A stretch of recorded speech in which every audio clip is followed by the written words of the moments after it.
Hello there, Crystal McFadden here. So glad you're joining this Crystal conversation, and I am both equally burdened as well as excited to talk about the hope that we can find in the hard stuff. The reality is, this world does not give us a silver spoon. This world does not give us just joy and peace and comfort. The reality of this world is that it is hard.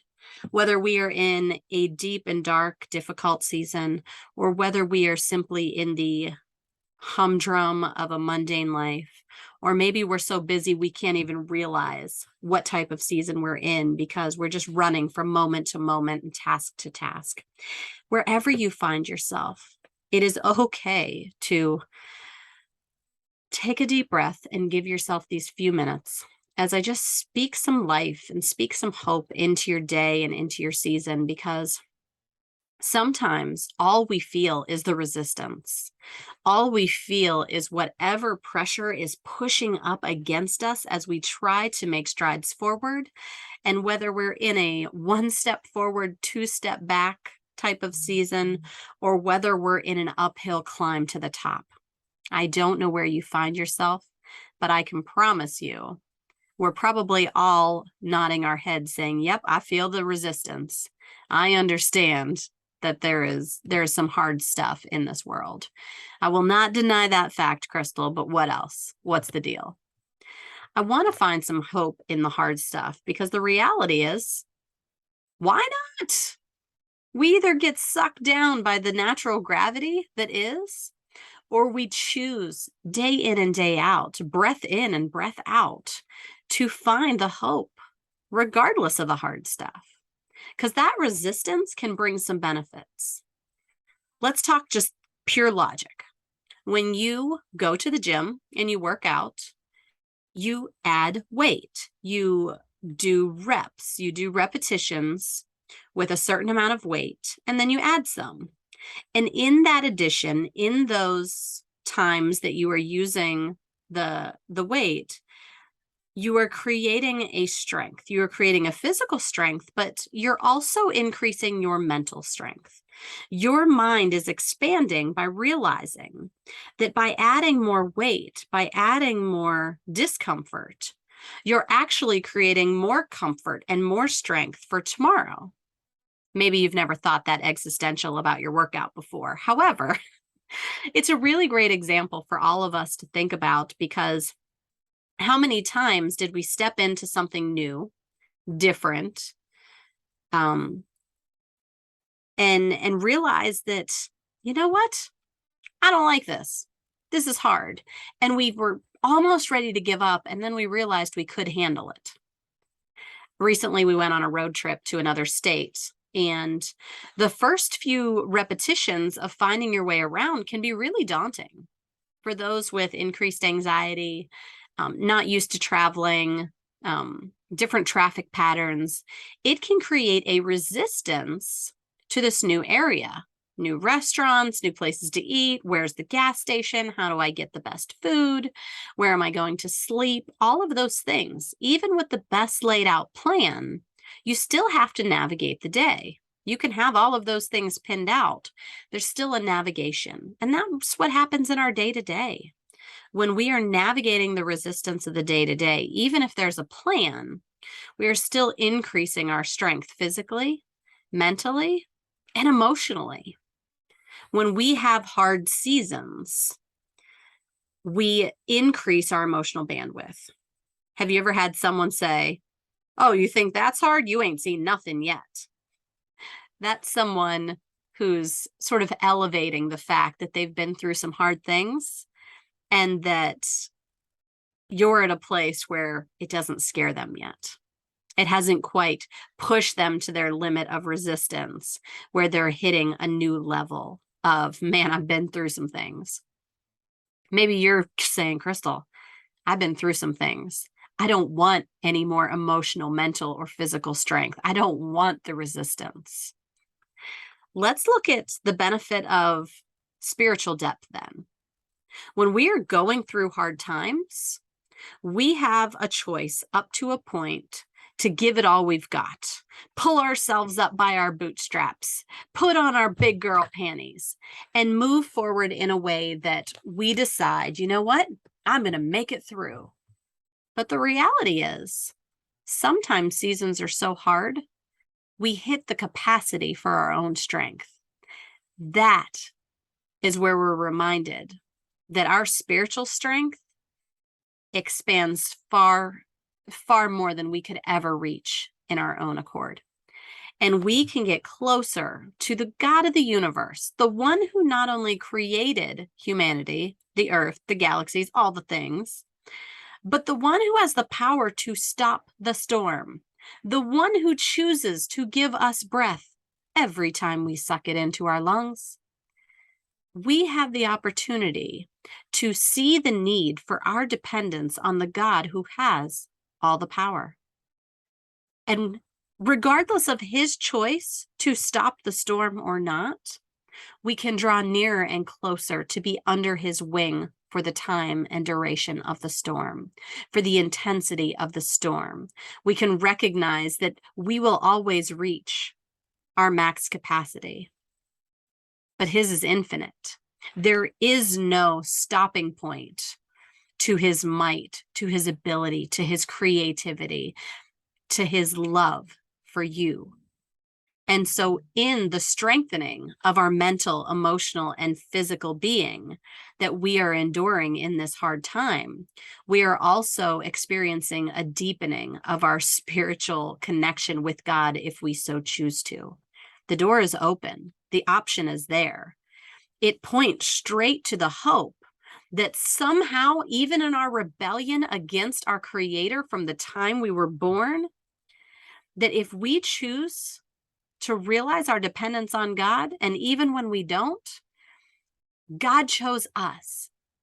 He chose to love us in such a way that, yes, he still gave you breath. Yes, you may still have a roof over your head, potentially a car to drive, hopefully clothes on your back, at least something, a blanket, a tarp, a bag, anything. But the reality is, even in our worst, God chose to love us with his best. His son lived in such a manner that there was no blemish on him. And when it came time to say, will you forgive these people? Would you do so much to die for them? He chose to die for me. He chose to give his life for you as a display of his infinite power and love. Because not only did he show love by giving up his life and taking on the punishment that we deserved, but he showed his power by dying and then raising from the grave. That's crazy. That in all the hardship, all the rebellion, all of the things that we are whining and aching through, we had a God that says, I see you. I see how you'll handle this, and yet I still love you.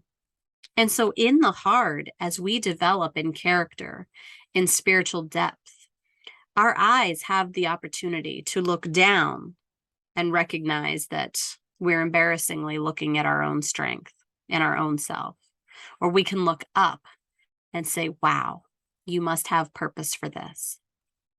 Why do I say this? Why do I say that there is purpose in your hardship? Why do I say that there is hope in this hard stuff? Because only a God who knows all and sees from the beginning to the end, before time was created and far beyond the time this world is destroyed, only a God who can see the depths of our soul and all the mess that is within there can choose to love us with a purpose so great that he did it before we even stepped foot on this earth. That is mind-blowing to me. So somehow, not only did he model that, but he has allowed us to be the ones who can then speak life into someone else's world, into someone else's hardship. How on earth do my experiences leading up in these nearly 4 decades of life have the power to pour in to those coming up behind me? I had a woman ask me once, and she goes, Crystal, how do you carry all this hard stuff? Like, how do you hear it? What do you do with it? Doesn't it eat away at you? What happens? And I said, honestly, I realize that it's not me hearing someone's story and adding it to my sack that I carry around. It is me taking the burden from you and setting it at the foot of the cross. And as you share, I hand that over to the one who can handle it. And that's essentially what Jesus modeled is it doesn't matter what you're coming with. It doesn't matter what hard stuff you're going through now. You have the opportunity to take that and set it at his feet, knowing he had already given you the invitation to take it from you. And now it's you choosing to do so and you choosing to leave it there. To think that Jesus's love, even in our rebellion, is looking at us saying, I love you. I've loved you first. I love you more. And I never stop.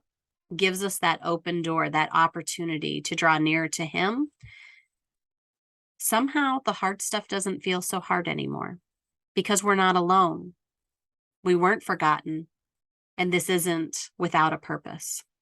It isn't without a plan. And that is encouraging to me. That is encouraging for me to know that there is hope in this hard world, that we have the opportunity not only to navigate the hard stuff alongside a loving God, but we have been given this hard stuff so that we can be strengthened, so that the perseverance through the hard stuff develops that Christ-like character, which then allows us to go out and live on mission in a way that shows that love to someone else. That is just a beautiful story and a very small snippet of what eternity can look like with a loving God. Maybe you find yourself not hoping anything and seeing all the hard stuff. It is important that we take that pause and we can zoom out and realize that there's a bigger picture than right now. Maybe you are in a season where you are just taking in deep breaths of autumn air, looking at the colorful leaves and moving about your day. That is totally okay.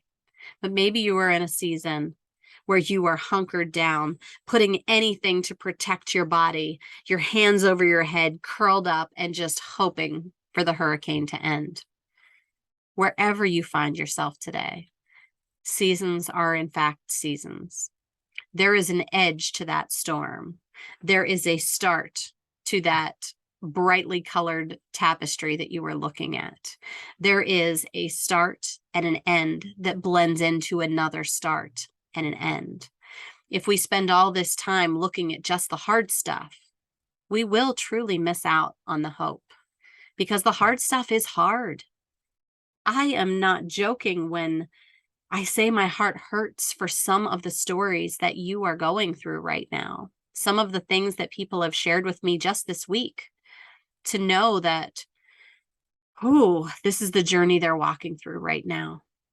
And just the level of compassion and empathy for what you're going to learn. I am not wishing half of my journeys upon anyone, but I can tell you, because of those journeys, I have been able to step into spaces where someone so desperately needed, someone who was not afraid of that dark, someone who was not squeamish at that pain, someone who could genuinely weep at the struggle that they were going through. I want you to know that God genuinely weeps at the struggle you are going through. He genuinely wants to see you grow and draw nearer to him. He wants to celebrate the strength and the tenacity and the perseverance that is chosen in order that that may bless someone else's life, one of his created, in the future. Not only do we want to just find that hope that allows us to take one more step, which is really all it takes to make it to the next step, but we want to find that hope that carries us forward through the storm. And there is one source of that, because it expands so much further than we could ever do on our own. I hope you'll see that you are seen, that you are heard, that you are so loved. I hope you are encouraged, that your pain is purposed, not only for your own growth, but for the blessing of someone else. I don't know if it will be tomorrow. I don't know if it will be a decade from now. But I know our God is very creative. He's very purposeful. And the depths of his love goes so far beyond anything that we could begin to ask or imagine. And so I encourage you today that there is hope in the hard stuff. And if you have someone else that you know that's struggling today or maybe this week, maybe you just share this message with them. Maybe that's how you share the hope in their hard stuff. You become that blessing because you understand, I've been there. I needed to hear that. Maybe they do too. I thank you so much for joining me today, and I hope to have you join me another Crystal Conversation. Take care, everyone.